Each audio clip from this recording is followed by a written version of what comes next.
Hey there, mining professionals. This is the first episode in the free self-evaluation version of a speaking program. Now, I hope you've signed up for the full program to get the complete speaking program experience and the benefits.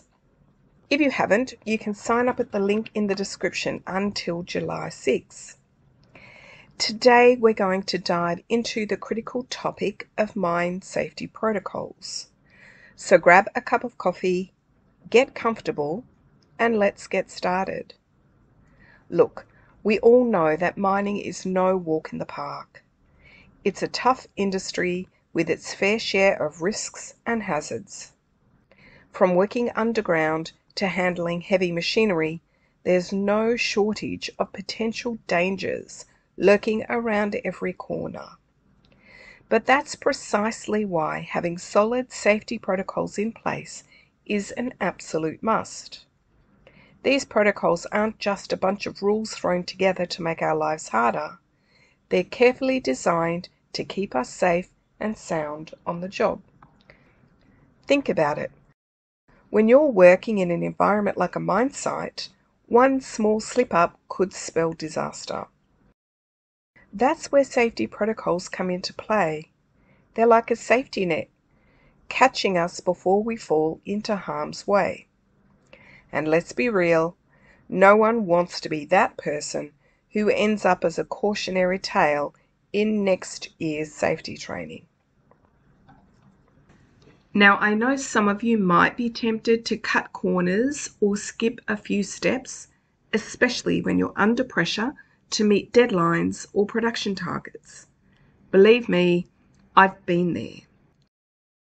The stress of deadlines and quotas can make it tempting to take shortcuts. But let me tell you, it's just not worth it. Following safety protocols to a T might seem like a hassle in the moment, but it could end up saving your life or the lives of your colleagues. And let's not forget, safety protocols aren't just about physical safety. They also play a crucial role in protecting our mental well-being. Working in a high-risk environment like a mine can take a serious toll on our stress levels and overall mental health. From the constant noise and dust to the sense of being underground for hours on end, it's a lot to handle. By adhering to proper safety measures, we can minimize those risks and focus on the task at hand with a clear mind. I know what some of you might be thinking, but Kirsten, following all those protocols slows us down and cuts into productivity. And sure, there's some truth to that. Safety measures can sometimes feel like they're putting the brakes on our efficiency. But here's the thing. What good is productivity if it comes at the cost of someone's well-being?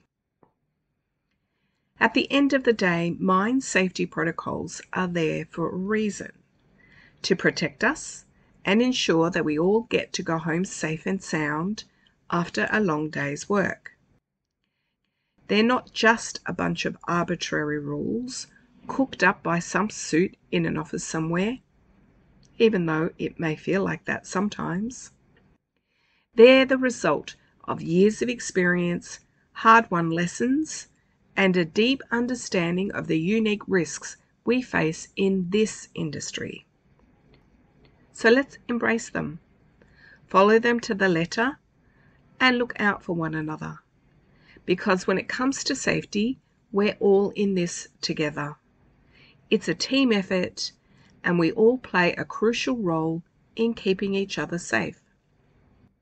And hey, I get it. Sometimes, even with the best protocols in place, accidents still happen. That's just the nature of the beast in an industry like ours. But by following proper safety measures, we can significantly reduce the chances of those accidents occurring, and even more importantly, minimize the potential for harm. So let's make a pact right here, right now. Let's commit to prioritizing safety above all else, whether it's double checking our equipment, speaking up when we see something unsafe, or simply taking the time to do things the right way. Let's make safety our number one priority. So stay tuned for the next episode, and until then, stay safe out there. And remember, safety first always. It's not just a catchphrase, it's a way of life in this industry. So let's live it, breathe it, and make sure we all go home to our loved ones at the end of every day.